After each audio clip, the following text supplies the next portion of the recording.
Sabe, existe algo profundamente romântico em Marte. Algo que cativa a imaginação humana de uma forma que poucos outros objetos celestes conseguem. Está bem ali no céu noturno, um ponto de luz avermelhado visível aos humanos desde que o mundo é mundo. Olhou para cima. Civilizações antigas o nomearam em homenagem a seus deuses da guerra.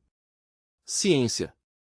Escritores de ficção a povoaram com canais e civilizações. E para o no século passado, sonhamos em ir para lá. Elon Musk quer construir uma cidade em Marte. A NASA tem planos detalhados para isso.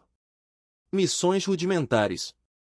A SpaceX está desenvolvendo a Starship especificamente para a colonização de Marte.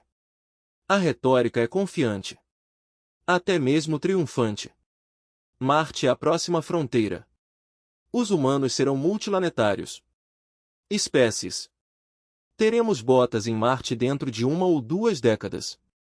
E eu quero acreditar. Isso mesmo. A ideia de humanos caminhando em outro planeta, estabelecendo uma presença permanente além da Terra, tornando-se uma civilização espacial, é inspirador. Isso diz muito.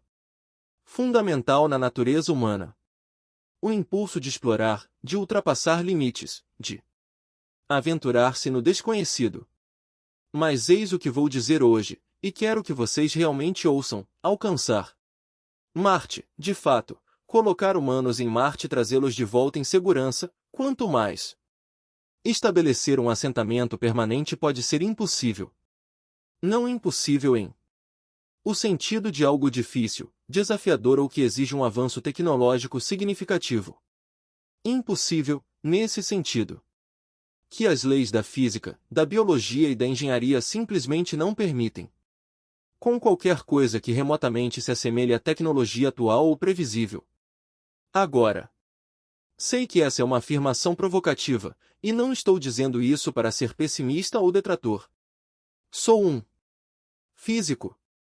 Eu sigo as evidências. Eu analiso os números. E quando você realmente analise a física de uma missão a Marte, calculando as energias envolvidas, a exposição à radiação, etc. efeitos biológicos, desafios de engenharia, você começa a perceber o quão incrivelmente difícil isso é. Então, deixe-me explicar. Deixe-me mostrar por que Marte, apesar de ser o nosso vizinho mais próximo, é tão importante. Planeta vizinho, além de Vênus, apesar de ser visível a olho nu.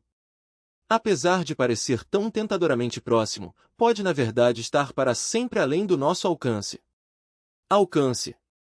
Vou contar a história em 3 partes. Na primeira parte, vamos falar sobre a distância e os requisitos de energia, e por que chegar a Marte é tão difícil. Muito mais difícil do que a maioria das pessoas imagina. Na segunda parte, discutirei a radiação. Problema, que pode ser o maior obstáculo às missões tripuladas a Marte. E na terceira parte, falarei sobre o que acontece se realmente chegarmos a Marte, os desafios da sobrevivência lá. Superfície e por que voltar pode ser a parte mais difícil de todas. O enganoso. Proximidade de Marte. Então, vamos começar pela distância. Porque quando as pessoas pensam sobre Marte, muitas vezes pensam que não está tão longe. Quer dizer, é o planeta vizinho. Fora do domingo. É o nosso vizinho. Quão difícil pode ser? Bem, vamos colocar alguns números sobre isso. A distância da Terra a Marte varia consideravelmente porque ambos os planetas estão em órbitas elípticas ao redor do Sol. Em sua maior aproximação, o que chamamos de oposição ocorre quando a Terra e Marte estão do mesmo lado do Sol. Marte pode estar a cerca de 55 milhões de quilômetros de distância. Isso equivale a cerca de 34 milhões de milhas. Em seu ponto mais distante, quando estamos em lados opostos do Sol, Marte está a cerca de 401 milhões de quilômetros de distância, aproximadamente 250 milhões de anos-luz. Milhões de milhas. Portanto, a distância varia por um fator de 7, dependendo de onde os planetas estão em suas órbitas. Isso Significa que só é possível lançar uma missão a Marte quando os planetas estão alinhados de forma favorável, o que acontece aproximadamente a cada 26 meses. Se você perder a janela de lançamento, terá que esperar mais de 2 anos pela próxima. Agora, 55 milhões de quilômetros parecem muito, mas deixe-me dar uma perspectiva. A Lua é. A distância de Marte até a Terra é de aproximadamente 384 mil quilômetros. Portanto, em seu ponto mais próximo, Marte fica a cerca de 100 quilômetros da Terra. Cerca de 140 vezes mais longe do que a Lua. E nós já estivemos na Lua 6 vezes. Na verdade, foram várias vezes entre 1969 e 1972. 12 humanos já caminharam na superfície lunar. Então, se conseguíssemos chegar à Lua com a tecnologia de 1960 segundos, certamente podemos chegar a Marte com tecnologia do século XXI. Certo? Errado. E aqui está o porquê. Distância. No espaço, não se trata apenas de quilômetros. Trata-se de energia. E a energia? O necessário para chegar a Marte é vastamente, enormemente, esmagadoramente maior do que a energia necessária para chegar à Lua. Veja bem, quando você está viajando no espaço, você não está lutando contra a resistência do ar como na Terra. Não há ar. Você está lutando contra a gravidade. Mais especificamente, você está lutando contra a força gravitacional da Terra, que quer impedir você de partir. E você também está trabalhando com e contra o polo gravitacional do Sol enquanto você viaja entre os planetas. O conceito-chave aqui é algo chamado ΔV, abreviação de variação em velocidade. É uma medida de quanto sua espaçonave precisa alterar sua velocidade para cumprir uma missão. E ΔV se traduz diretamente em requisitos de combustível por meio de algo chamado a equação do foguete. Para ir à Lua e voltar, é necessário um ΔV de cerca de 15 km por segundo. Isso já é enorme. Estamos falando de acelerar a velocidades que são cerca de 50 vezes mais rápido que uma bala. Mas para ir a Marte e voltar, você precisa de um ΔV de cerca de 30 a 40 km por segundo, dependendo da trajetória exata. Escolha. Isso é aproximadamente o dobro da missão à Lua. Agora você pode pensar, ok. Dobrar o ΔV significa dobrar o combustível, certo? Errado de novo. E é aqui que a equação do foguete se torna absolutamente brutal. O foguete. A equação formulada pela primeira vez por Konstantino Tsiolkovsky no século XIX nos diz que a quantidade de combustível necessária cresce exponencialmente com o ΔV que você está tentando alcançar. Não linearmente. Exponencialmente. Eis o porquê. Para acelerar sua carga útil, você precisa de combustível. Mas isso. O combustível tem massa, o que significa que você precisa de mais combustível para acelerá-lo. Mas isso. Combustível adicional também tem massa. Portanto, você precisa de ainda mais combustível para acelerar esse combustível. É um ciclo vicioso. Resumindo, isso significa que dobrar o ΔV não significa dobrar o consumo de combustível. Significa elevar ao quadrado a necessidade de combustível, ou pior. Na prática, atingir o dobro do ΔV pode exigir 4 ou 8 vezes mais. Ou até mesmo mais combustível, dependendo da eficiência do seu motor. E isso cria um problema fundamental. Quanto mais combustível você carrega, mais massiva sua espaçonave se torna, o que significa que você precisa de ainda mais combustível para levantar esse combustível do chão em primeiro lugar. Rapidamente se chega a um ponto em que a espaçonave está 90% a 95%. Mesmo que 98% da massa seja composta de combustível, com apenas uma pequena fração correspondendo à carga útil propriamente dita. Cápsula da tripulação, sistemas de suporte à vida, equipamentos científicos. A Apollo. A espaçonave que foi à Lua era composta principalmente de combustível. O foguete Saturno V que a lançou tinha 111 metros de altura e pesava 2,8 milhões de quilograma quando totalmente abastecido. Desse total, apenas cerca de 45 mil quilogramas, menos de 2%. Era o módulo de comando e serviço que de fato transportava os astronautas. E isso foi para uma missão à Lua. Para Marte. Você precisaria de algo muito maior, muito mais pesado, muito mais complexo. Agora, você. Poderiam dizer, bem, agora temos foguetes melhores, motores mais eficientes. Certamente isso ajuda. Em certa medida, sim. Os motores de foguete modernos são mais eficientes do que os antigos. Utilizada na era Apollo, mas as melhorias são incrementais, não revolucionárias. Ainda usamos foguetes químicos que queimam combustível e expelem os gases de escape para gerar impulso. Exatamente como fazíamos em os 1960 segundos, existem sistemas de propulsão mais exóticos em desenvolvimento, íons. Propulsão, foguetes térmicos nucleares, até mesmo conceitos teóricos como o pulso nuclear. Propulsão ou foguetes de antimatéria. Mas nenhum deles está perto de estar pronto para uma missão rudimentar a Marte. Os motores iônicos são incrivelmente eficientes em termos de combustível, mas produzem um impulso muito baixo, então a viagem seria. Levam anos. Foguetes nucleares são mais poderosos, mas ainda não os construímos nem os testamos. Uma vez a cada décadas. E existem enormes obstáculos políticos e de segurança. Então, nós estamos presos a foguetes químicos num futuro próximo. E foguetes químicos. As limitações impostas pela equação do foguete tornam as missões a Marte extraordinariamente difíceis. A tirania do tempo. Mas não se trata apenas do combustível. Trata-se também do tempo. Porque, ao contrário de uma missão à Lua, que leva cerca de 3 dias em cada sentido, uma missão a Marte. A missão leva meses. Com a tecnologia de propulsão atual, a mais. Uma trajetória eficiente para Marte, chamada de órbita inicial e de transferência, leva de 6 a 9 meses. Essa é a ida. Depois você. É preciso esperar que Marte alinhe os planetas favoravelmente para a viagem de retorno, que leva mais 12 a 18 meses. E depois mais 6 a 9 meses para voltar à Terra. Duração total da missão, 2 a 12 meses. Até 3 anos. Agora pense no que isso significa.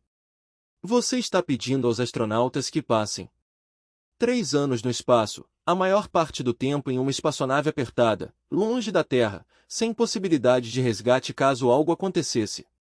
Se algo der errado, você estará exposto a perigos. Discutiremos isso na parte 2. A Estação Espacial Internacional nos ensinou muito sobre voos espaciais de longa duração. Astronautas já viveram na ISS por até 1 ano. Em um determinado momento, mas a ISS está em órbita baixa da Terra, a apenas cerca de 400 km de altitude. Se houver, em caso de emergência, você pode evacuar para a Terra em questão de horas. Missões de reabastecimento. Chegam regularmente, trazendo alimentos frescos, água, peças sobressalentes e equipamentos. Em uma missão a Marte, você está por sua conta. Completamente, totalmente por sua conta. Se algo quebra, você conserta com o que tem ou morre. Se alguém doentes ou feridos, você os trata com os suprimentos médicos a bordo ou eles morrem. Não há missões de reabastecimento. Não há opção de abortar uma vez que você tenha se comprometido com a trajetória. E aqui está algo que a maioria das pessoas não percebe: o retorno. A viagem é, na verdade, mais difícil do que a viagem de ida em muitos aspectos, porque você precisa carregar todo o combustível para o viagem de volta com você da Terra. Ou você precisa fabricá-lo em Marte, o que exige levar consigo uma fábrica química inteira e torcer para que funcione perfeitamente, sem peças de reposição ou suporte técnico. Pense nisso. Você precisa de combustível para chegar a Marte. Você precisa de combustível. Para pousar em Marte, você não pode simplesmente se chocar contra a superfície. É necessário um pouso controlado, que requer combustível. Você precisa de combustível para decolar de Marte e também para voltar à Terra. Isso é uma quantidade enorme de combustível. E tudo isso, exceto o que você poderia fabricar em Marte, precisa ser transportado de volta à Terra no início da missão, que exige ainda mais combustível devido à equação do foguete. A NASA atualmente. O conceito de uma missão a Marte envolve o envio de missões de carga à frente da tripulação, o pouso de suprimentos, habitats, equipamentos de produção de combustível em Marte antes mesmo dos astronautas deixarem a Terra. Isso reduz a massa que o veículo tripulado precisa transportar, mas também significa múltiplos lançamentos, pousos múltiplos e múltiplos sistemas que precisam funcionar em conjunto perfeitamente, sem ninguém para consertá-los se falharem. É incrivelmente complexo. E a complexidade é inimiga da confiabilidade em voos espaciais. Quanto mais componentes você tiver, mais coisas podem dar errado. E no espaço, as coisas ficam ainda mais complicadas. Errar muitas vezes significa morte. O problema da velocidade. Agora, você pode se perguntar, por quê? Não basta ir mais rápido? Se a jornada demorar muito, por que não desenvolver algo mais rápido? Sistemas de propulsão? Boa pergunta. E a resposta revela outro princípio fundamental. Problema com as missões a Marte. Para reduzir significativamente o tempo de viagem, digamos, de 9 meses para 3 meses, você precisa acelerar para velocidades muito maiores. Não apenas um pouco mais rápido, mas drasticamente mais rápido. E isso significa muito mais combustível por causa da equação do foguete. Discutido. Mas há outro problema. Se você está indo mais rápido, também precisa diminua a velocidade ao chegar em Marte. E diminuir a velocidade a partir de altas velocidades requer tanta energia quanto acelerar inicialmente. Na Terra, quando uma espaçonave retorna da órbita, ela pode usar a atmosfera para desacelerar. Era isso que o ônibus espacial fazia. Ele atingiria a atmosfera superior em alta velocidade e usa um atrito atmosférico para frear, convertendo sua energia cinética em calor. É por isso que você vê a reentrada brilhante. Trilha. Marte tem uma atmosfera, mas ela é muito mais rarefeita que a da Terra, com apenas cerca de 1%. A densidade é suficientemente espessa para causar aquecimento durante a entrada, mas não o suficiente para te atrasar completamente. Portanto, você ainda precisa de motores de retrofoguetes funcionando na direção oposta. Direção de deslocamento para reduzir a velocidade suficiente para um pouso seguro. E lembre-se, você está tentativa de pousar uma grande espaçonave com tripulação, sistemas de suporte à vida e habitat, módulos, veículos exploradores e todo o equipamento necessário para uma missão na superfície. Estamos falando de muitas toneladas de massa. O maior objeto que já pousamos com sucesso em Marte foi o rover Curiosity, que pesava cerca de 1 tonelada. Pousar algo 10, 20 ou 50 vezes mais pesado é um desafio completamente diferente. SpaceX está desenvolvendo a Starship, que, segundo eles, será capaz de pousar 100 toneladas em Marte, mas ainda não foi testado e os desafios de engenharia são imensos. São necessárias enormes reservas de combustível para o pouso, precisão milimétrica para pousar perto dos suprimentos pré-posicionados. Tudo tem que funcionar na primeira tentativa, porque não há segunda chance, devido ao atraso na comunicação. E aqui está mais um exemplo. Problema que as pessoas frequentemente ignoram. Atraso na comunicação. A luz viaja cerca de 300.000 km por segundo. Isso é rápido. A coisa mais rápida do mundo. Universo. Mas o espaço é grande. Muito grande. Quando Marte está mais próximo da Terra, a luz leva cerca de 3 minutos para viajar entre os dois planetas. Quando Marte está Mais distante, pode levar até 22 minutos. Isso significa que, se algo der errado em uma missão a Marte e a tripulação se enviar um sinal de socorro, o centro de controle da missão na Terra não o receberá por 3 a 22 horas. Minutos. Depois, leva mais 3 a 22 minutos para a resposta chegar.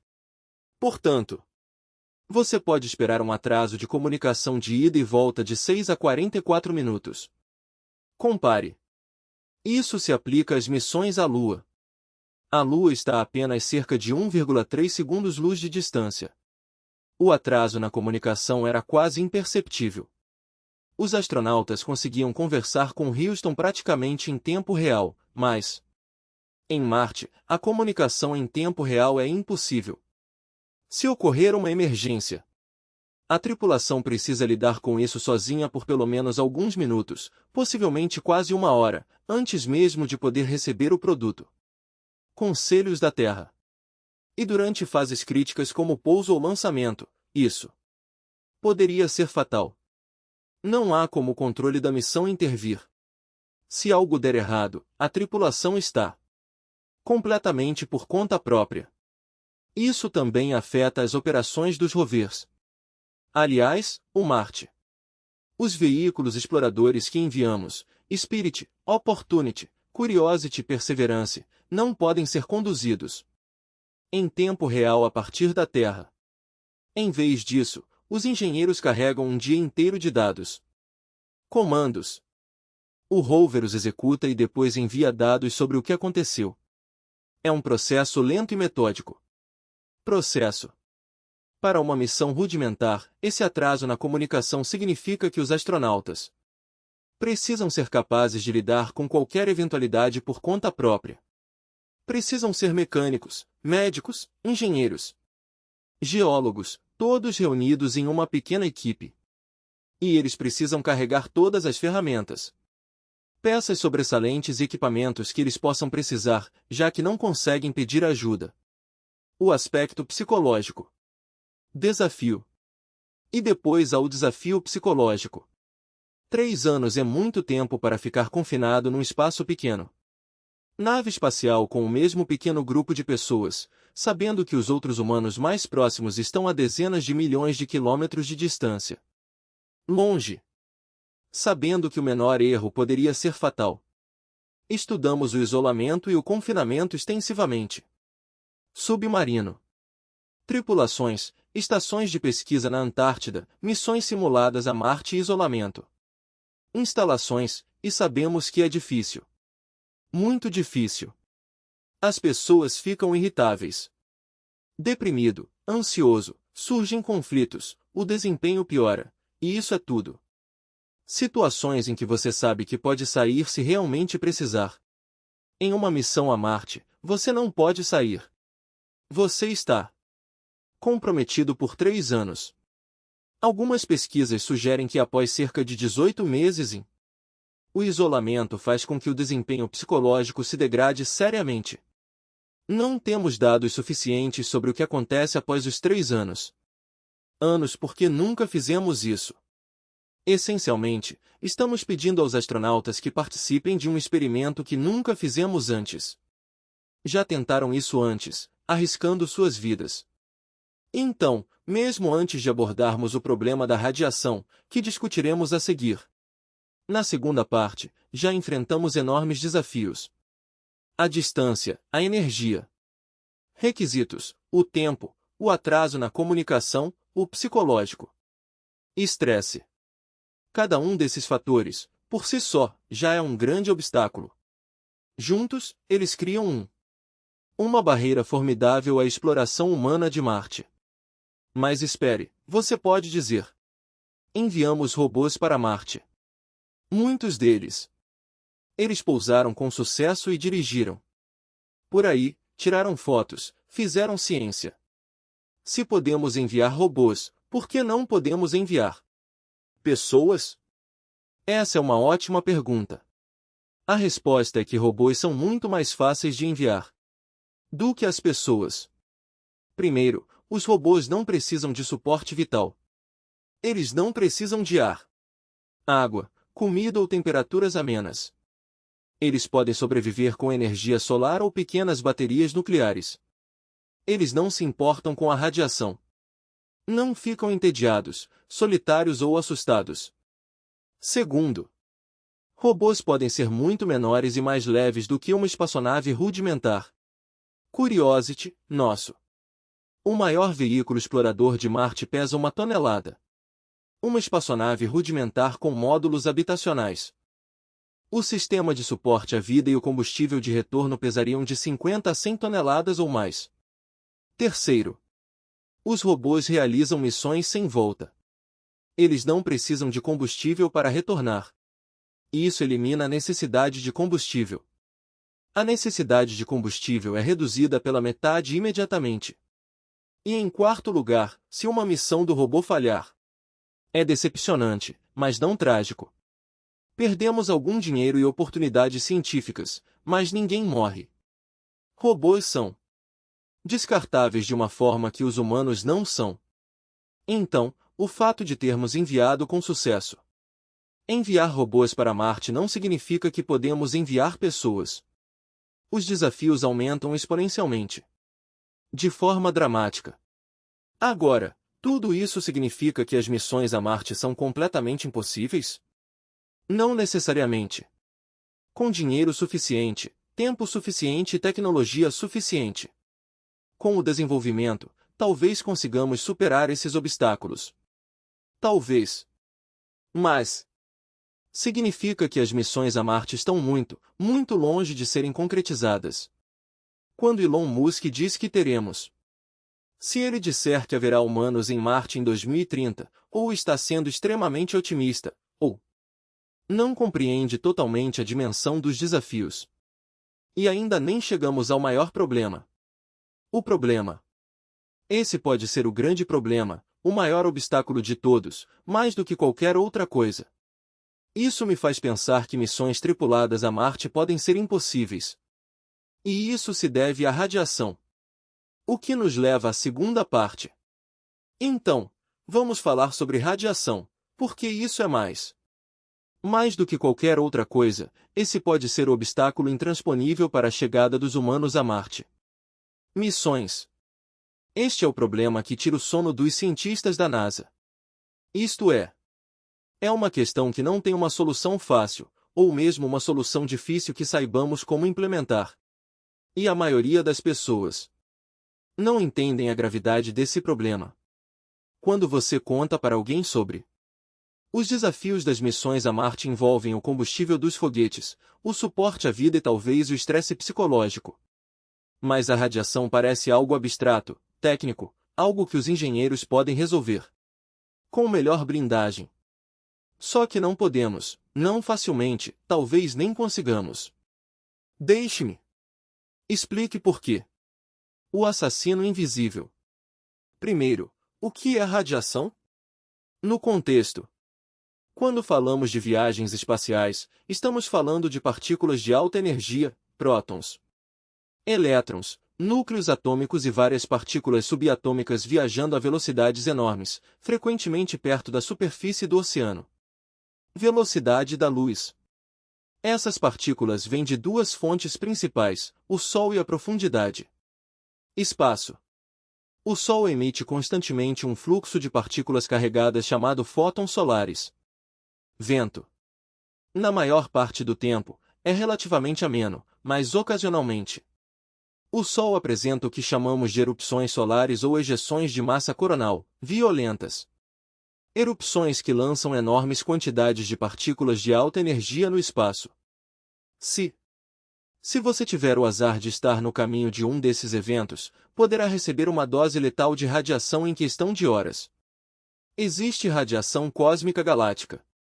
Partículas de alta energia provenientes de fora do nosso sistema solar, criadas por supernovas e outros eventos, são partículas de alta energia geradas por fenômenos naturais, como supernovas. Eventos cósmicos violentos. Essa radiação está sempre presente, bombardeando constantemente. Tudo no espaço é afetado e é incrivelmente difícil se proteger contra isso porque as partículas são muito energéticas. Aqui em Terra, estamos protegidos de tudo isso por duas coisas, nossa atmosfera e nosso campo magnético. A atmosfera absorve a maior parte da radiação antes que ela chegue ao solo. A superfície e o campo magnético da Terra desviam as partículas carregadas, criando cinturões de radiação de Van Allen que aprisionam grande parte da radiação nociva muito acima do nível do mar. Superfície. Essa proteção é incrivelmente eficaz. De pé na superfície da Terra, você recebe uma dose de radiação de cerca de 3 milisieverts por ano da radiação cósmica. Radiação. Isso é insignificante, inofensivo. Mas no espaço, fora da proteção da Terra, a radiação é prejudicial. Dentro de uma bolha, você fica exposto a toda a força da radiação cósmica. E é brutal. Astronautas na Estação Espacial Internacional, que ainda está dentro do campo magnético da Terra, bem na sua borda, recebem cerca de 150 milisieverts por ano. Isso é 50 vezes mais do que na Terra. Superfície. E esse é considerado o limite superior de exposição aceitável para trabalhadores expostos à radiação. Mas em uma missão a Marte, você viajaria pelo espaço profundo, completamente fora da órbita da Terra. Campo magnético por meses ou até anos. E a exposição à radiação é muito, muito pior. A NASA estima que, durante uma missão típica a Marte, são necessários 9 meses para chegar lá, 18 meses na superfície e 9 meses para retornar. Meses atrás, um astronauta recebia uma dose total de radiação de cerca de 1000 milisieverts. Algumas estimativas chegam a 1200 ou até mesmo 1500 milissegundos dependendo da atividade solar. Agora, deixe-me inserir esses números em perspectiva. O limite de carreira para astronautas da NASA, a dose máxima cumulativa de radiação a qual eles estão autorizados. O valor que recebem ao longo de toda a sua carreira é definido em um nível que não lhes confere um aumento superior a 3% no risco de câncer ao longo da vida. Para um astronauta típico, isso equivale a cerca de 1000 milisieverts no total. Uma única missão a Marte consumiria toda a carreira de um astronauta devido à radiação. Permissão. E isso supondo que tudo corra bem. Sem grandes eventos solares, trajetória ideal e não estamos falando de efeitos menores na saúde. A radiação nesses níveis aumenta significativamente o risco de câncer. Dependendo da idade e do sexo, uma dose de 1000 milisieverts aumenta o risco de câncer ao longo da vida em cerca de 5%. Significa que, se você enviar 20 astronautas para Marte, estatisticamente um deles morrerá de câncer induzido por radiação. E isso são apenas os efeitos estocásticos, o aumento probabilístico do risco de câncer. Em doses mais elevadas, começam a surgir efeitos determinísticos, diretos e imediatos. Danos, doença da radiação, danos ao sistema nervoso central, catarata. Doença cardiovascular, comprometimento cognitivo. Há evidências de estudos com pacientes com câncer que recebem a radioterapia, em altas doses, pode causar déficits cognitivos, problemas de memória, atenção e tomada de decisões. Imagine astronautas chegando a Marte. Após 9 meses de exposição à radiação, necessidade de realizar procedimentos complexos e críticos para a vida. Tarefas. E descobrindo que seus cérebros não estão funcionando tão bem quanto deveriam. Isso é assustador. É por isso que o isolamento não funciona. Agora, você pode pensar, ok, isso é ruim, mas não podemos simplesmente adicionar mais blindagem? Construir uma espaçonave com paredes grossas que bloqueiem a radiação. E essa é a solução óbvia, certo? Se a radiação é o problema, basta colocar coisas entre os astronautas e a radiação. O problema é que não funciona. Não para a radiação cósmica. Eis o porquê.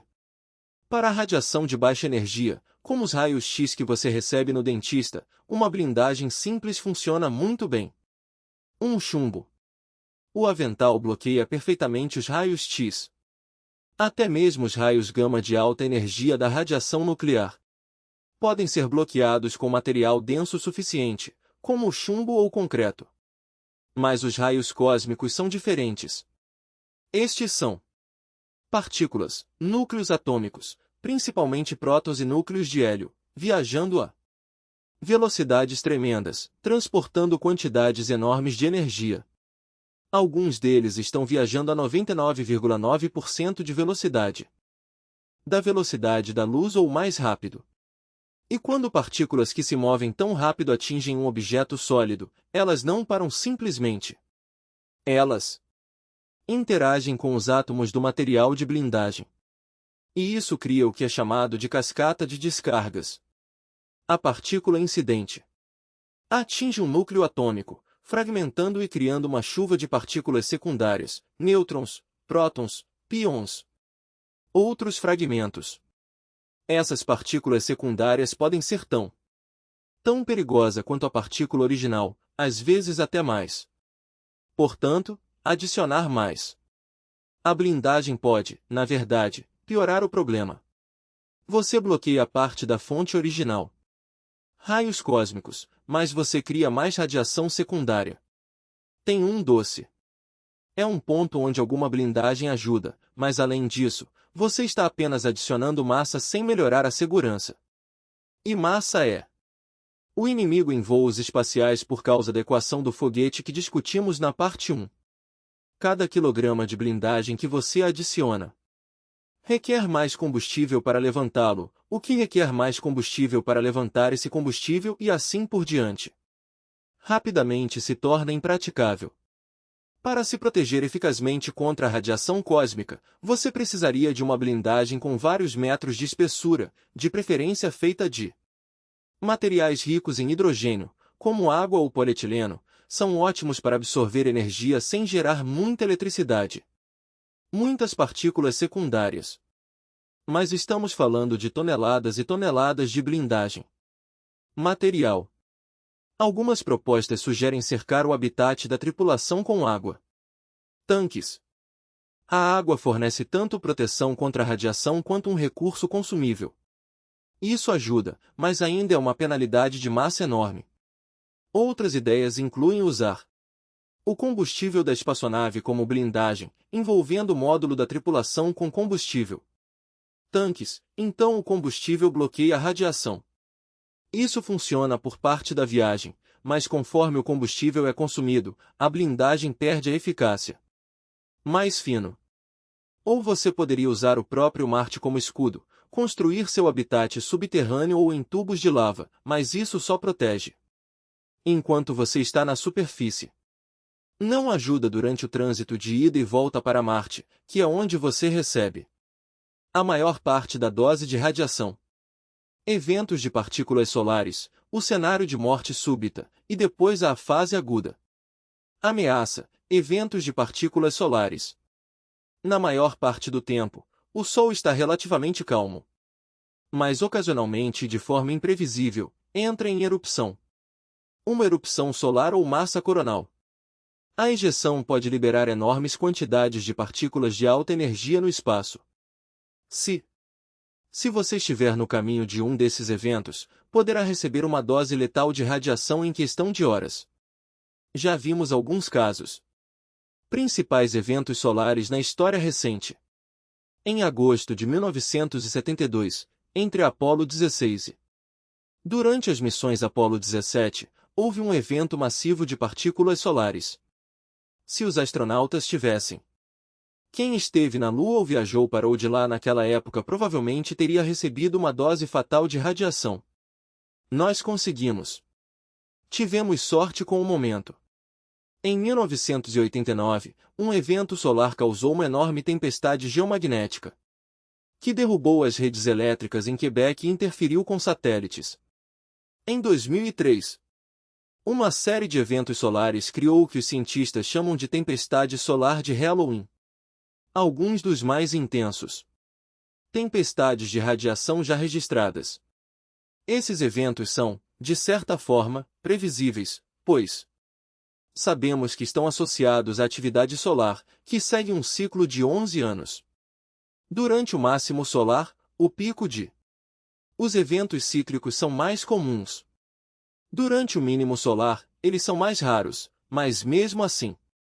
Durante o mínimo solar, podem ocorrer eventos que não podemos prever com mais precisão do que um certo grau de liberdade.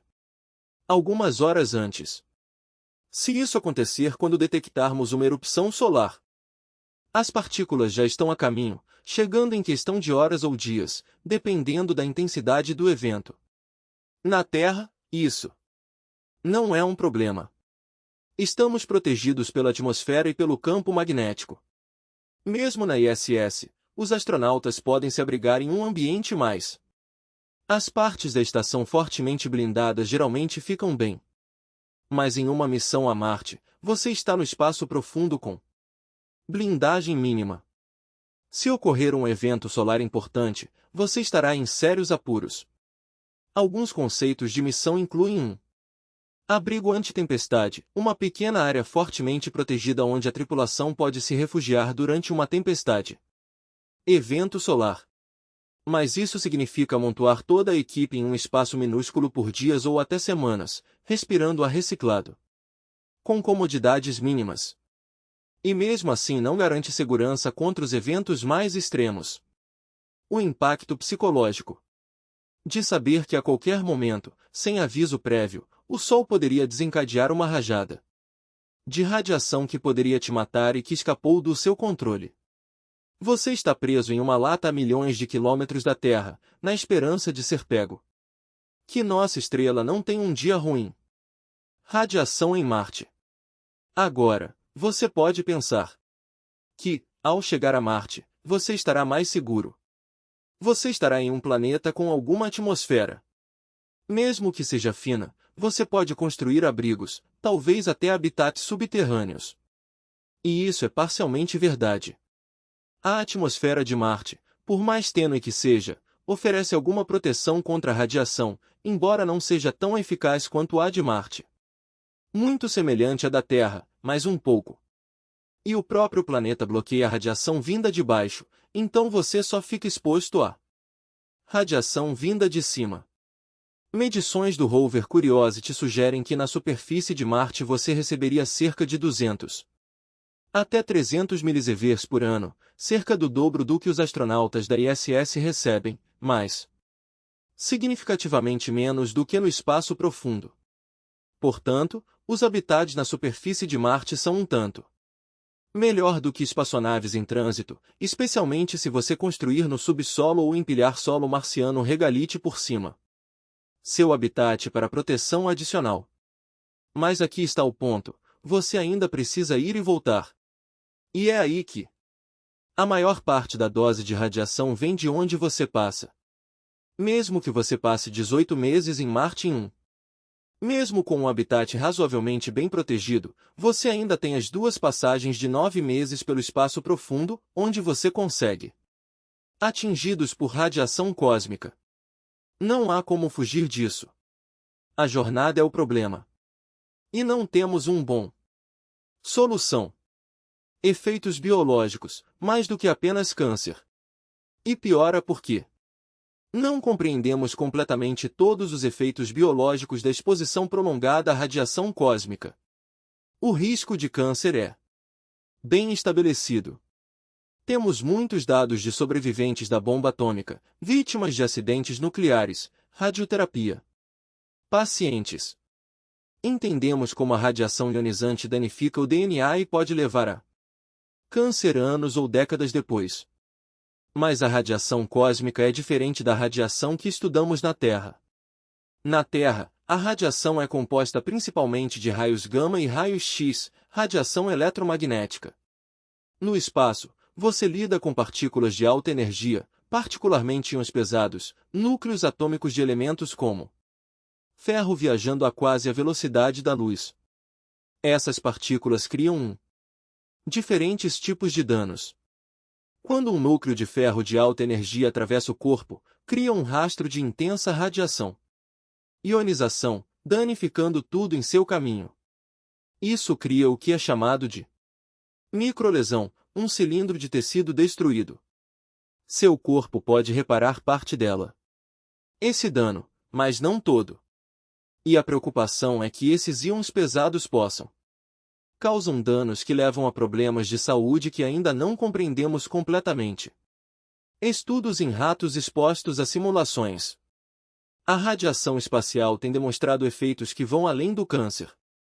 Déficits cognitivos, doenças cardiovasculares, envelhecimento acelerado, disfunção do sistema imunológico, até mesmo mudanças comportamentais.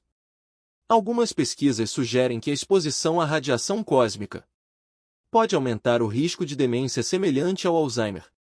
Que os astronautas podem. Retorno de Marte com comprometimento cognitivo, problemas de memória e dificuldades. Concentração, mudanças de personalidade. E não sabemos ao certo por que nunca expusemos seres humanos a essas radiações. Níveis para essas durações. Estamos extrapolando de estudos com animais, culturas de células e modelos matemáticos. Podemos estar subestimando o risco ou talvez o estejamos superestimando. Simplesmente não sei. E essa incerteza em si já é um problema. Como você age de forma ética? Enviar astronautas em uma missão quando não se pode afirmar com certeza quais serão as consequências para a saúde deles? Genética. Danos nas gerações futuras. Há também a questão dos danos genéticos. A radiação pode danificar o DNA e as células reprodutivas, espermatozoides e óvulos, podendo causar mutações que podem ser transmitido às crianças. Se você enviar astronautas a Marte e eles receberem doses significativas de radiação, não sabemos o que isso significa para a capacidade delas de terem filhos saudáveis posteriormente. Pode haver um risco aumentado de defeitos congênitos e distúrbios genéticos. Isso é particularmente preocupante se o objetivo for estabelecer um assentamento permanente em Marte. Se os colonos estiverem constantemente expostos a níveis de radiação mais altos do que na Terra, o que isso significa para seus descendentes? As gerações sucessivas. Acumular cada vez mais danos genéticos. Na Terra, a evolução otimizou nossa mecanismos de reparo do DNA para os níveis de radiação que experimentamos aqui. Mas em Marte, com níveis mais altos de radiação, esses mecanismos podem não ser suficientes. Em gerações futuras, você poderá observar um aumento nas taxas de câncer, menor expectativa de vida e maior mortalidade infantil. Simplesmente não sabemos e não saberemos até tentarmos. Significa usar seres humanos como sujeitos experimentais de uma forma sem precedentes. Problema fundamental: tempo. Eis a questão central da radiação. Ela é uma função do tempo. Quanto mais tempo você ficar exposto, mais tempo você se expõe à radiação. Quanto mais exposto, maior a dose acumulada. E não há como acelerar a ida de Marte para Marte. Missão significativamente com a tecnologia de propulsão atual. Se pudéssemos chegar a Marte em algumas semanas em vez de 9 meses, o problema da radiação seria muito mais administrável. Mas, como discutimos na primeira parte, ir mais rápido requer muito mais combustível devido à equação do foguete. E já estamos no limite do que é possível. Prático com foguetes químicos. Sistemas de propulsão avançados, foguetes térmicos nucleares, propulsores iônicos, até mesmo. Teoricamente, os motores de fusão poderiam potencialmente reduzir os tempos de trânsito. Mas essas tecnologias ainda estão a décadas de distância. Estar preparado para missões rudimentares, caso elas venham a se tornar viáveis algum dia. Então, estamos presos a longos tempos de trânsito, o que significa altas doses de radiação, o que significa sérios riscos à saúde que não sabemos como mitigar adequadamente da NASA. Dilema. E isso coloca a NASA numa posição impossível.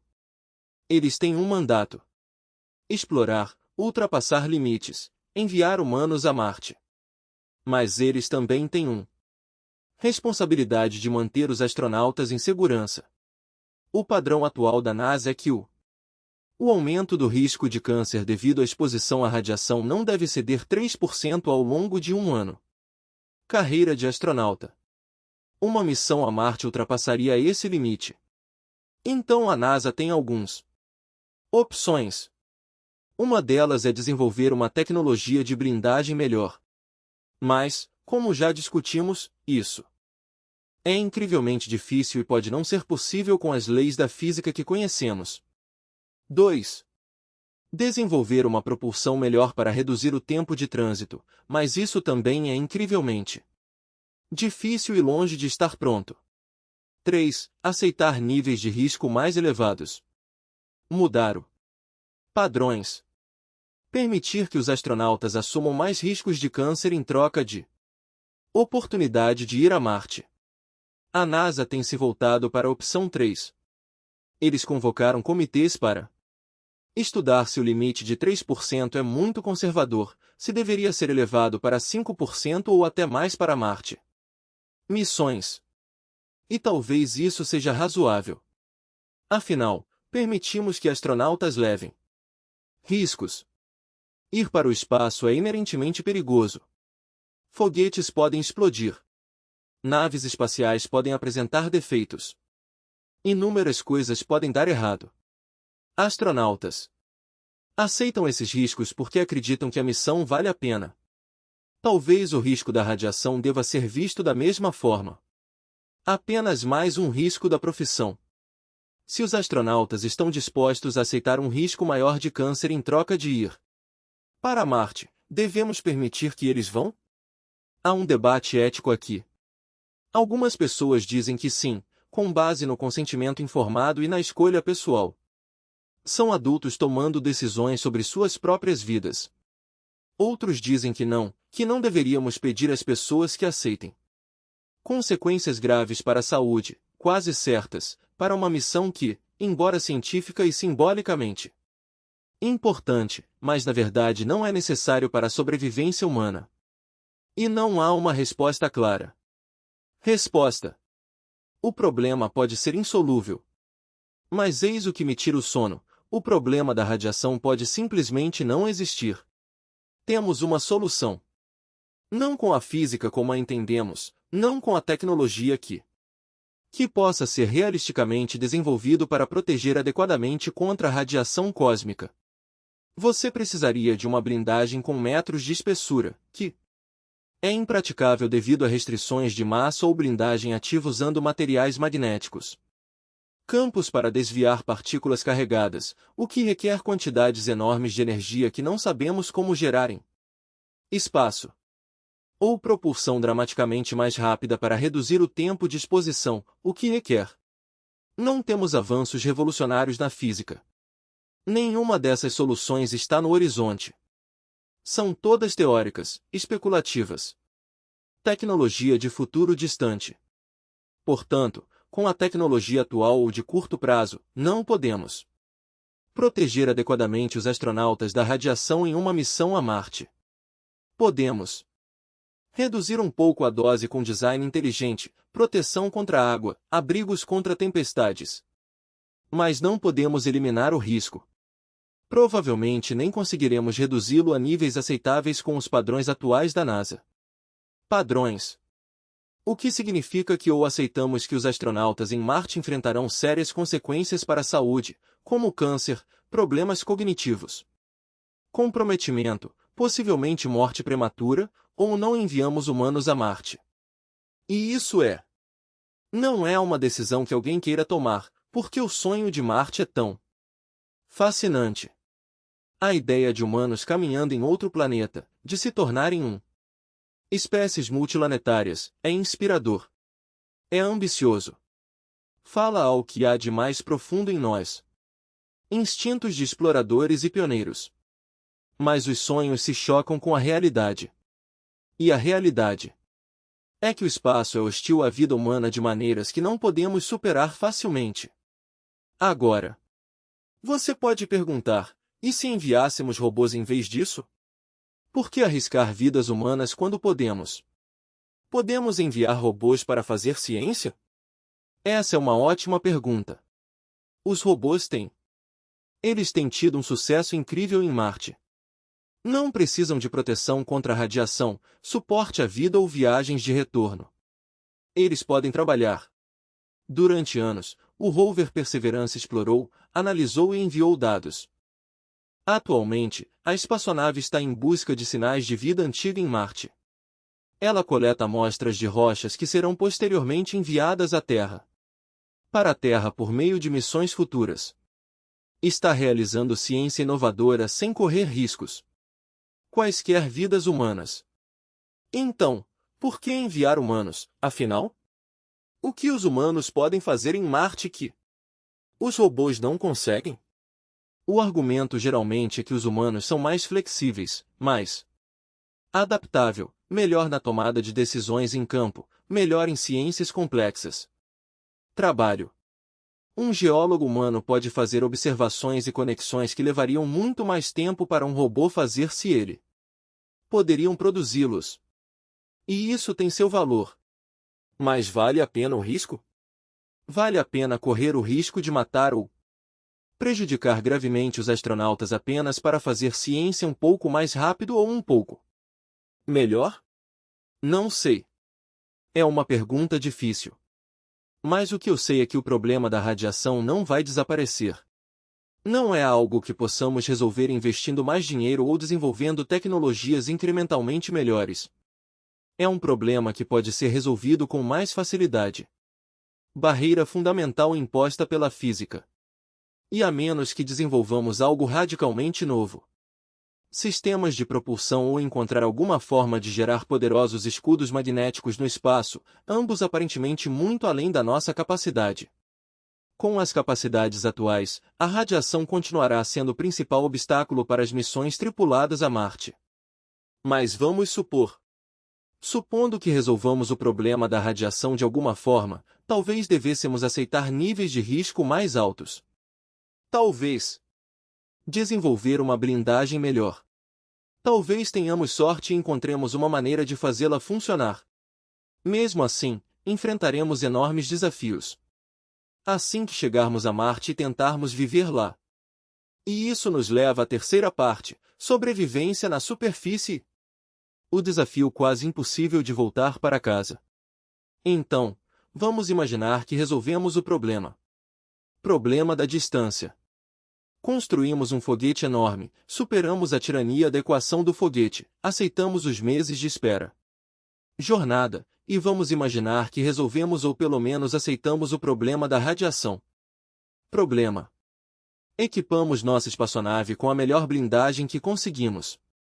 Construímos abrigos contra tempestades.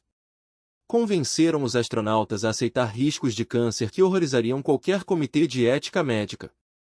Contra todas as probabilidades, nossa tripulação chegam a Marte. Sobreviveram à viagem. Estão em órbita ao redor do planeta vermelho. O planeta, olhando para sua superfície avermelhada, avista o Monte Olimpo, o maior vulcão no Sistema Solar, e Valles Marineris, um cânion que faz o Grand Canyon parecer uma vala. Agora vem a parte realmente interessante. A parte mais difícil. Aterrissar, viver e, o mais impossível de tudo, voltar para casa. Problema de pouso. Vamos começar pelo pouso, porque isso é muito mais difícil do que a maioria das pessoas sabe. Marte tem uma atmosfera, mas ela é incrivelmente rarefeita. Cerca de 1% da densidade da atmosfera da Terra. A atmosfera é suficientemente densa para causar aquecimento significativo durante a entrada, mas não espesso o suficiente para te desacelerar efetivamente. Na Terra, quando uma espaçonave ao retornar da órbita, ele pode usar a atmosfera para se desvencilhar. O ônibus espacial atingiria a atmosfera superior a 27.000 km/h e usaria o arrasto atmosférico para desacelerar para baixo, convertendo energia cinética em calor. É por isso que você vê o rastro brilhante da reentrada. Em Marte, a atmosfera é tão fina que não consegue fazer o trabalho sozinha. Mesmo assim, você ainda tem o aquecimento. Aliás, você tem um aquecimento intenso porque você está vindo em alta velocidade de uma trajetória interplanetária, mas não diminui a velocidade o suficiente. Quando você chegar na atmosfera inferior, você ainda estaria indo rápido demais para pousar em segurança. Portanto, você precisa de retrofoguetes, com motores sendo acionados na direção oposta à de deslocamento, queimando combustível para te desacelerar.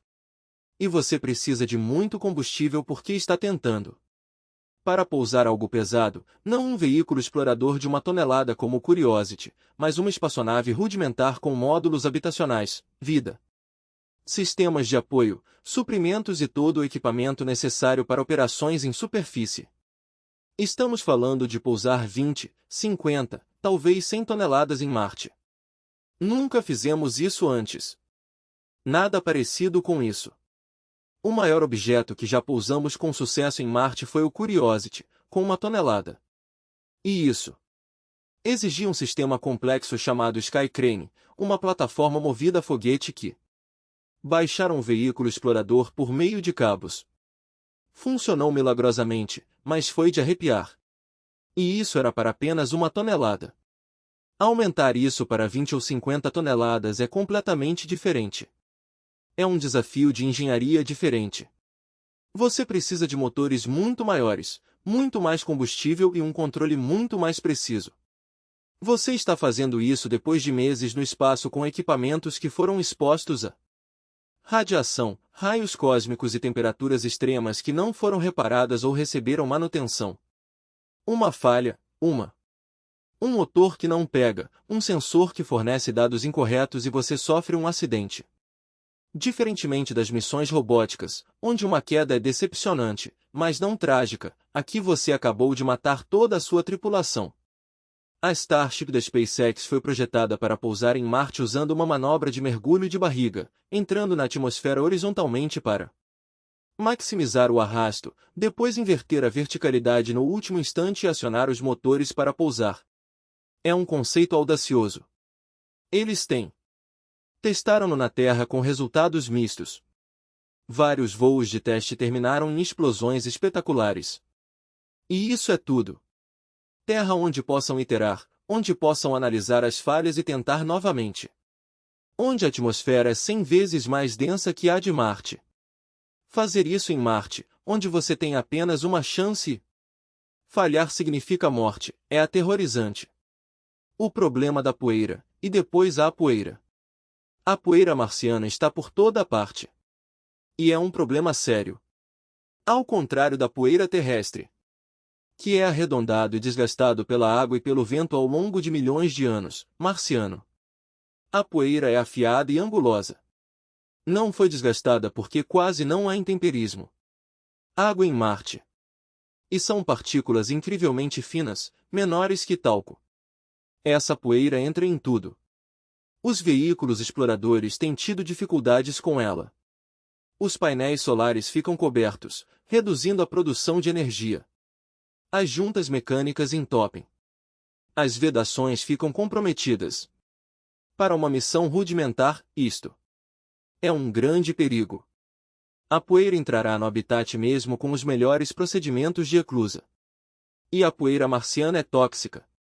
Contém percloratos, compostos químicos nocivos se ingeridos ou inalados. Respirar poeira marciana pode ser prejudicial. Causar danos pulmonares graves.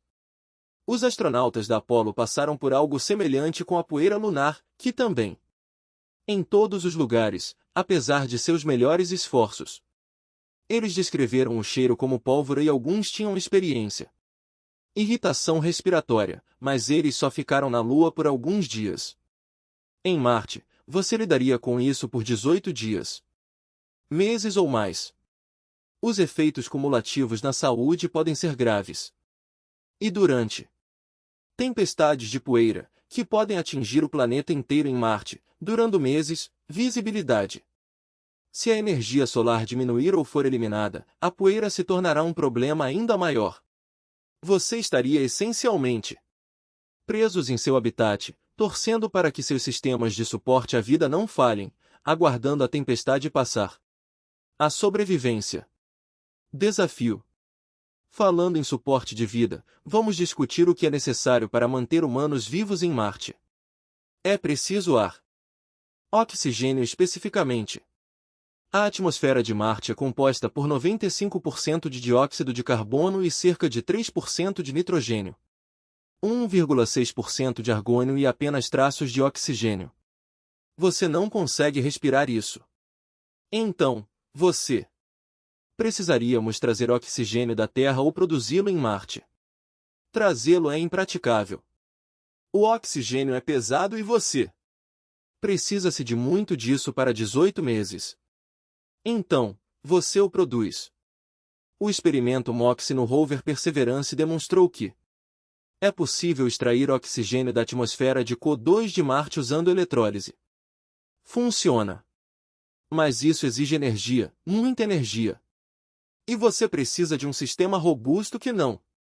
Você entra em colapso porque, se sua produção de oxigênio falhar, você morre. Você precisa de água. Marte tem água congelada na superfície.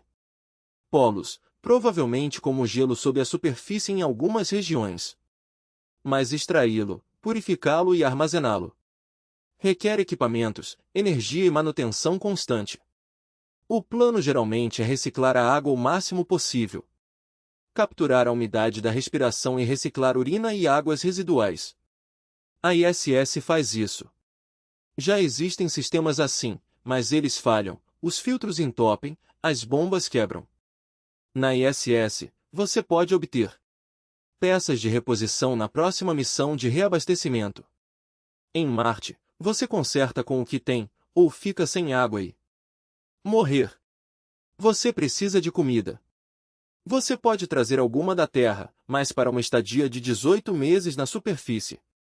Ficar, isso é muita comida. Centenas de quilos por pessoa.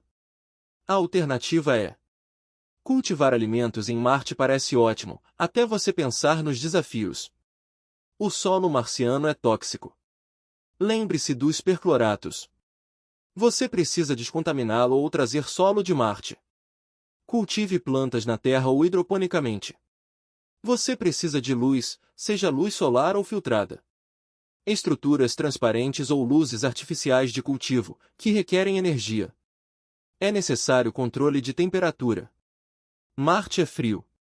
Com uma média de cerca de menos 60 graus Celsius, 80 graus Fahrenheit. As plantas não crescem nessas condições. Condições. Você precisa de um ambiente controlado, o que significa habitats com aquecimento, iluminação, controle de umidade, sistemas de distribuição de nutrientes e tudo mais. Isso precisa funcionar perfeitamente por 18 meses enquanto estiver exposto à poeira marciana. Temperaturas extremas e radiação. A NASA e outras instituições realizaram experimentos. Cultivar plantas em condições marcianas simuladas. É possível, mas é incrivelmente difícil e exige muita energia. Você precisa de energia, muita energia. Para a vida toda. Suporte para a produção de oxigênio, reciclagem de água, aquecimento, iluminação e carregamento de veículos exploradores. Para realizar experimentos, a energia solar é a escolha óbvia para o fornecimento de equipamentos. Marte recebe luz solar, embora seja mais fraca do que na Terra, porque Marte está mais distante do Sol. Mas os painéis solares ficam cobertos de poeira, reduzindo a eficiência, e durante tempestades de poeira, a energia solar cai para quase zero. A alternativa é a energia nuclear. Energia. Pequenos reatores nucleares que podem fornecer energia constante independentemente de condições climáticas ou horário do dia. A NASA desenvolveu o reator Kilo, um pequeno reator de fissão projetado para o espaço. Missões. Funciona, mas você está levando material radioativo para Marte, instalando um reator nuclear, e torcer para que ele não apresente defeitos. E você precisa de redundância para tudo. Se o seu sistema de oxigênio falhar, você precisa de um sistema de reserva. Se um módulo de habitat. Se a pressão diminuir, você precisa de outra. Se um sistema de energia falhar, você precisa de fontes de energia alternativas. Cada uma delas. O sistema precisa ser robusto, confiável e, idealmente, ter vários backups porque você não pode pedir ajuda. Você estará por conta própria por 18 meses, até o lançamento. A janela se abre para a viagem de volta. o isolamento e o impacto psicológico. Depois, há o desafio psicológico de estar em Marte. Você tem 150 milhões de anos. Quilômetros da Terra, mais ou menos. Você consegue ver a Terra no céu noturno, um ponto azul quase invisível. Você sabe disso. Todos que você já conheceu, todos que você ama, todos os seres humanos, exceto aqueles poucos que estão com você, estão naquele ponto distante. A comunicação tem um atraso de ida e volta de 20 minutos. Você pode enviar mensagens para casa, mas conversas são impossíveis. Você envia uma mensagem, aguarde 20 minutos por uma resposta, envie outra mensagem, aguarde mais 20 minutos. Minutos. É assíncrono, desconexo e frustrante.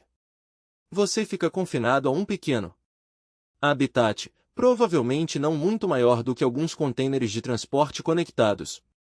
Você pode sair, mas apenas em um traje espacial volumoso por períodos limitados, realizando tarefas específicas. Não há ar puro, sem chuva, sem vento no rosto, sem árvores, sem pássaros, sem vida alguma. Exceto o que você trouxe consigo. Apenas pedras vermelhas e poeira até onde a vista alcança. Veja. A monotonia seria esmagadora. O isolamento seria intenso. E você está preso lá por 18 meses, sabendo que se algo desse errado, se você ficasse gravemente doente, se houvesse um acidente, se um sistema crítico falhar, não há resgate, ninguém consegue chegar até você. Ou você resolve o problema ou morre. Estudos de grupos isolados, estações de pesquisa na Antártida, tripulações de submarinos, simulações. As missões a Marte mostram que surgem problemas psicológicos, como depressão e ansiedade. Conflitos interpessoais, distúrbios do sono, déficits cognitivos, e isso em cenários onde as pessoas sabem. Eles podem partir se for absolutamente necessário, sabendo que a ajuda pode chegar em dias ou semanas em caso de uma verdadeira emergência. Marte, não há escapatória. Você está comprometido por 18 meses. E então você enfrentar a parte mais difícil de todas, a viagem de volta para casa. A jornada de retorno, o desafio final. Eis o que a maioria as pessoas não se dão conta. A viagem de volta de Marte é, na verdade, mais difícil do que a viagem de ida. Muito mais difícil. Por quê? Por quê? Você precisa de combustível para sair de Marte, escapar da gravidade do planeta e realizar a viagem de volta à Terra. E esse combustível precisa vir da Terra, o que significa que você teria que carregá-lo até Marte. O que aumenta drasticamente a massa e a complexidade da missão, ou você precisa produzi-lo em Marte. Produzir combustível em Marte ou a abordagem preferida é chamada de utilização de recursos in situ ou ISR. A ideia é utilizar os recursos marcianos, especificamente a atmosfera de CO2 e gelo de água para produzir metano e oxigênio, que podem ser usados como combustível de foguete. A química é bem compreendida. A reação de Sabatier combina CO2 e hidrogênio para produzir metano e água. A eletrólise divide a água em hidrogênio e oxigênio. Com energia suficiente e o equipamento certo, você pode produzir foguetes. Combustível em Marte. A Starship da SpaceX foi projetada para usar metano como combustível. Justamente porque pode ser produzido em Marte. O plano é enviar combustível. Enviar equipamentos de produção para Marte antes da tripulação, iniciar a produção de combustível e ter um tanque cheio, pronto para a viagem de volta quando os astronautas chegarem. Parece ótimo, não é? Exceto por um pequeno detalhe. Detalhe que isso nunca foi feito. Nunca produzimos combustível de foguete em outro planeta. Nunca operamos automatizamos uma fábrica química remotamente por 2 anos enquanto aguardávamos a chegada dos astronautas. Nunca testamos se o gelo de água marciano pode ser extraído e purificado de forma confiável nas escalas necessárias. E se não funcionar, se a produção de combustível falhar, se não houver combustível suficiente, se a qualidade do combustível não for adequada, então a tripulação estará em perigo. Isolados. Eles não podem voltar para casa. Pense nisso. Você enviou seres humanos em uma viagem só de ida, na esperança de que a tecnologia funcionará bem o suficiente para trazê-los de volta. Agora, você poderia trazer combustível da Terra de volta, mas isso cria um problema de massa de proporções assombrosas. Você precisaria lançar não apenas a tripulação, seu habitat e suprimentos, mas também dezenas de toneladas de combustível de foguete. E para levantar com essa massa fora da Terra, você precisaria de ainda mais combustível por causa da equação do foguete. Isso se torna um ciclo vicioso. Você precisa de combustível para trazer combustível.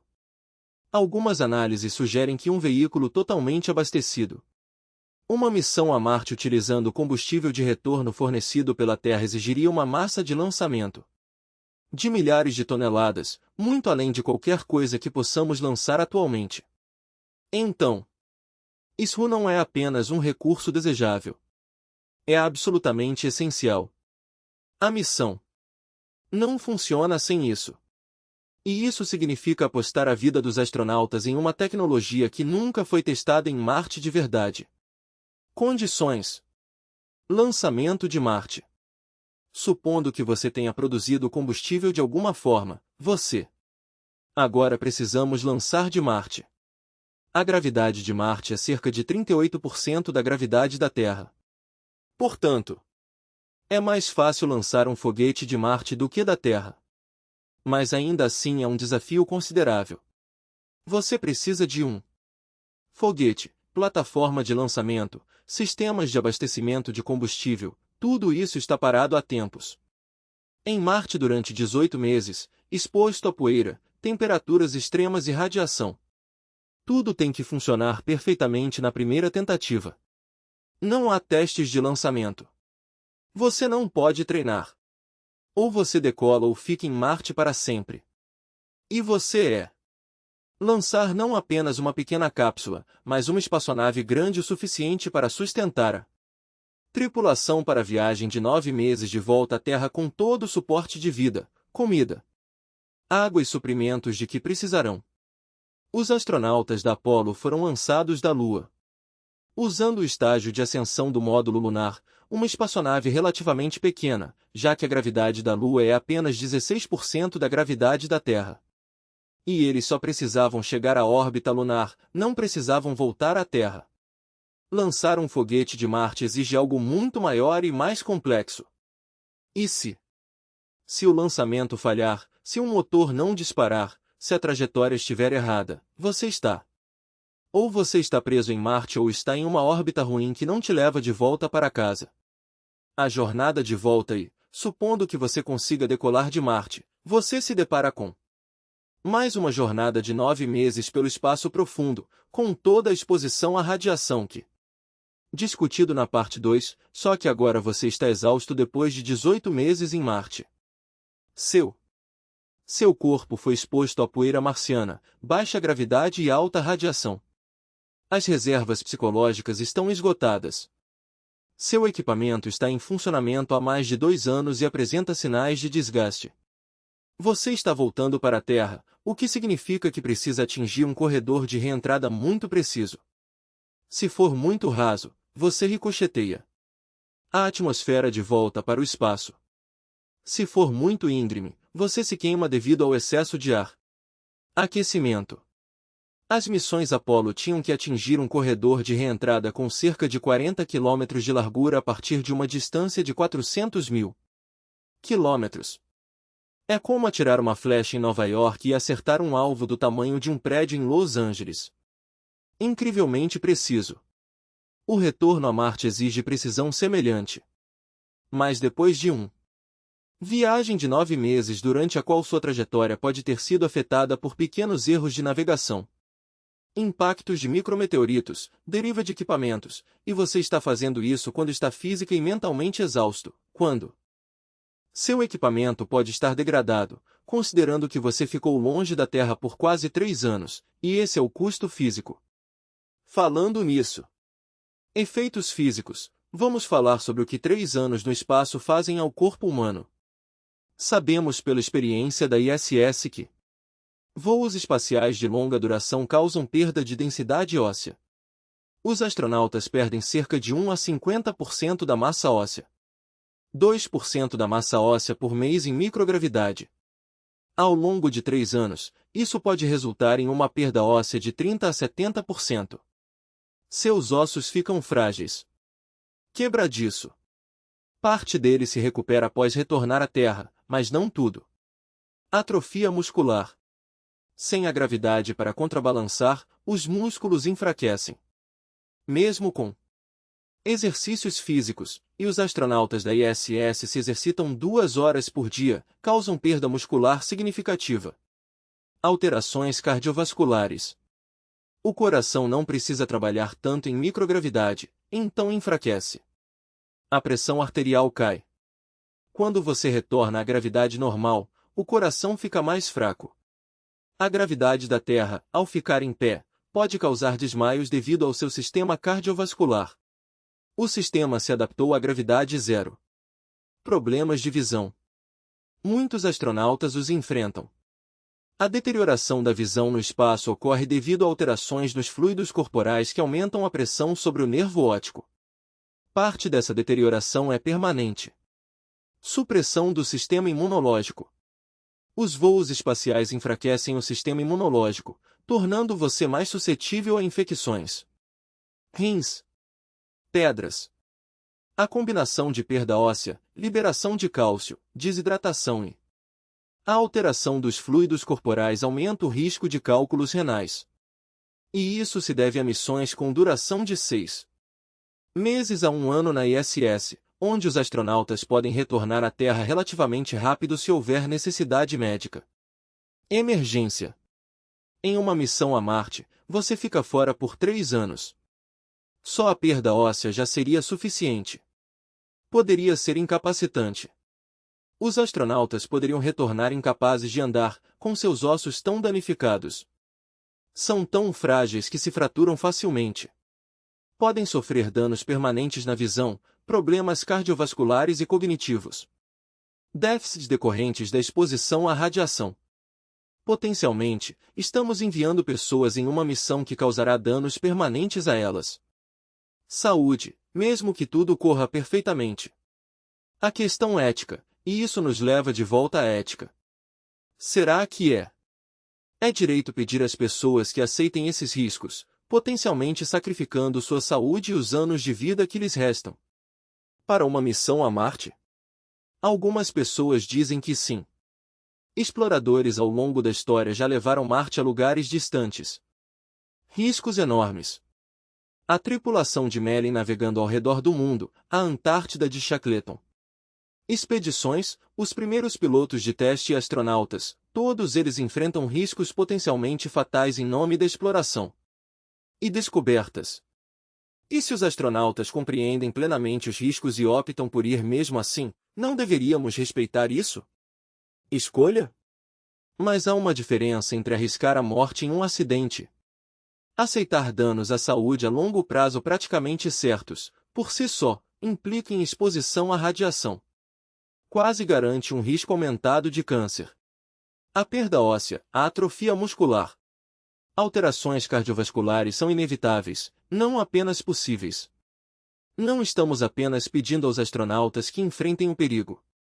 Estamos pedindo que eles aceitem consequências permanentes e significativas para a saúde. É isso? Ético? Sinceramente, não sei por que Marte seria impossível. Então, deixe-me apresentar. Considerando tudo isso, explico por que acredito que as missões a Marte podem ser realmente impossíveis com a tecnologia atual. Não se trata de um único problema. É a combinação de problemas, cada um deles difícil, todos juntos potencialmente insuperáveis. A distância e os requisitos energéticos significam que as missões levam anos e exigem quantidades enormes de combustível.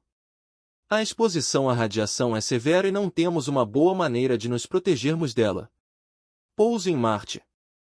Requer tecnologia que nunca demonstramos na escala necessária.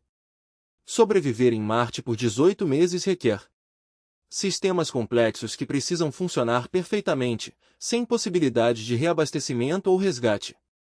Gerando retorno.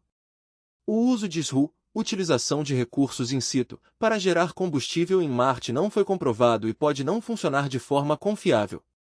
Lançamento a partir de a exposição de equipamentos a condições extremas após 18 meses em Marte representa um risco. A viagem de regresso expõe os astronautas a mais radiação e exige precisão. Navegação.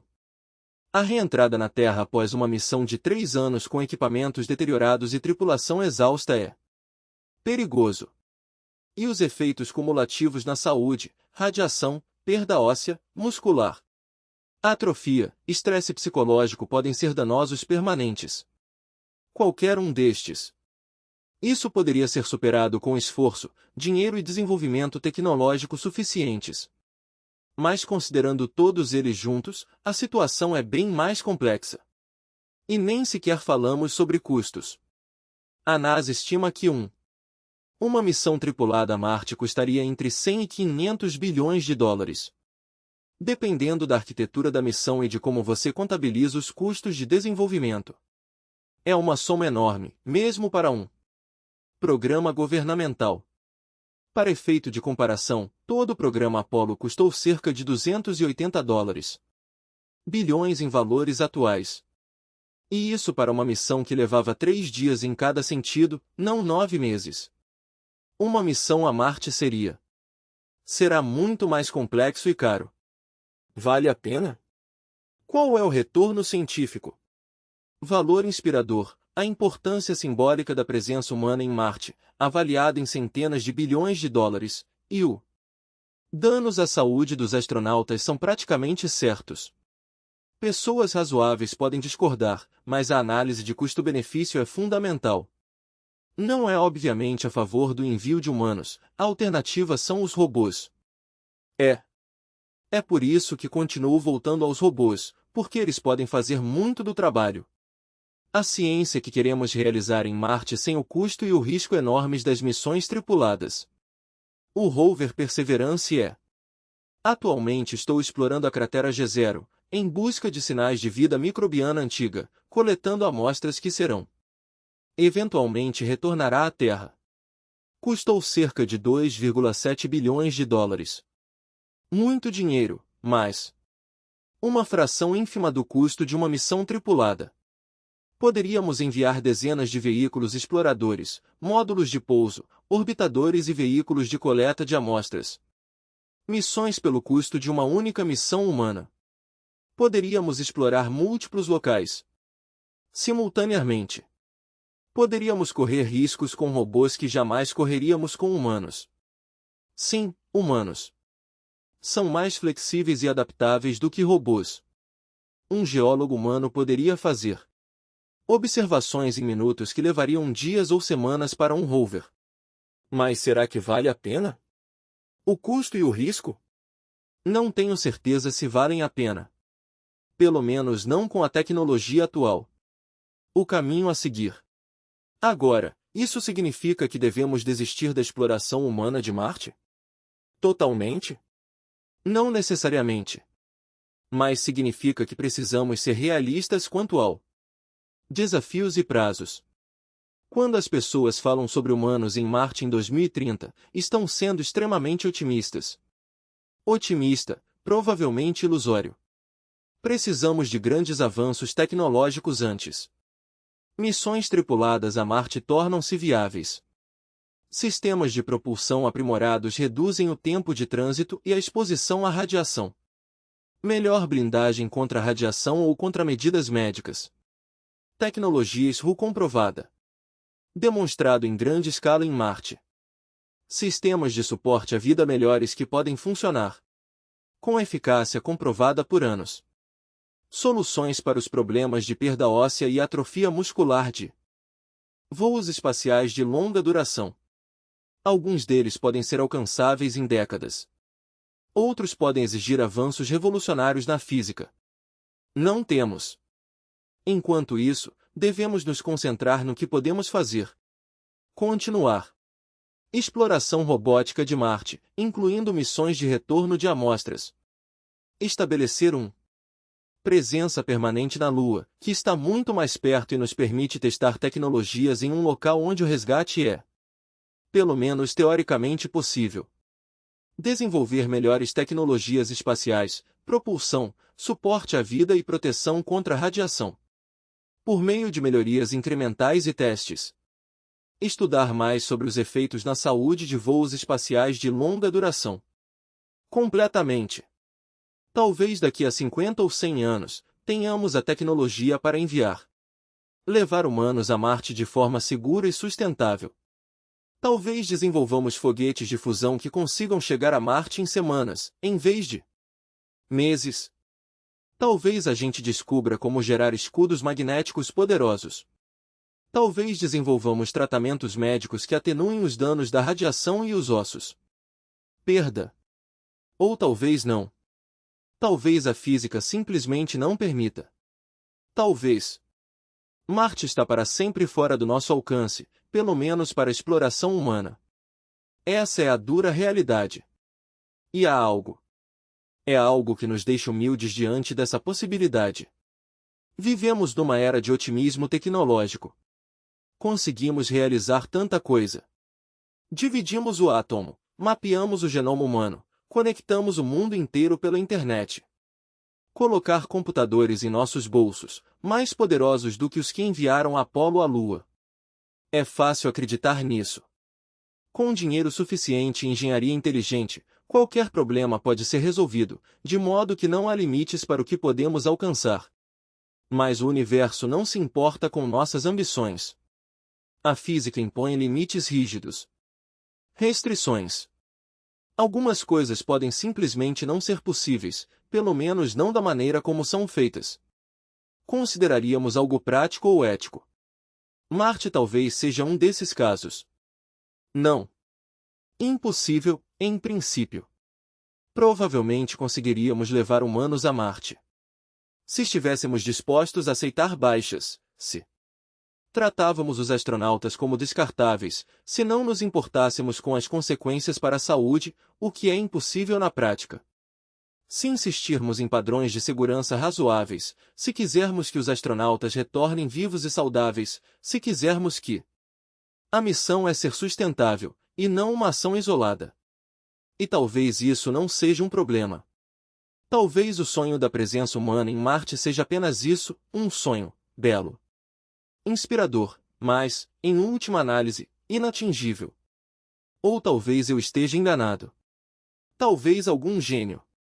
Os engenheiros encontrarão soluções para esses problemas. Talvez desenvolvamos tecnologias que viabilizem missões a Marte.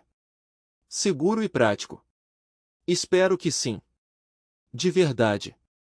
Porque o sonho de humanos caminhando em Marte, expandir nossa presença para além da Terra, tornar-nos uma espécie multiplanetária, é algo belíssimo. Sonho. Mas os sonhos precisam confrontar a realidade. E a realidade das missões a Marte, quando você analisa todas as possibilidades. A física, a biologia e a engenharia podem ser impossíveis. Não. Porque nos falta ambição, coragem ou determinação, mas porque o universo impõe limites. E alguns desses limites podem ser difíceis demais de superar. Então, quando? Se você ouvir previsões otimistas sobre a presença humana em Marte na próxima década ou duas, seja cético. Analise os detalhes. Pergunte sobre a blindagem contra a radiação. Pergunte sobre a produção de combustível. Pergunte sobre os efeitos na saúde. Pergunte sobre o custo. Porque as pessoas que fazem essas previsões muitas vezes desconhecem os verdadeiros desafios ou agem deliberadamente de forma ingênua, minimizando-os. A verdade é que Marte é difícil. Muito, muito difícil. Talvez impossivelmente difícil. E é isso que eu queria compartilhar com vocês hoje. Não queremos ser pessimistas ou derrotistas, mas sim dar-lhe uma ideia realista da dificuldade deste desafio. Talvez Resolveremos isso algum dia, mas não será fácil, não será em breve e talvez nem aconteça. Que isso aconteça. Obrigada.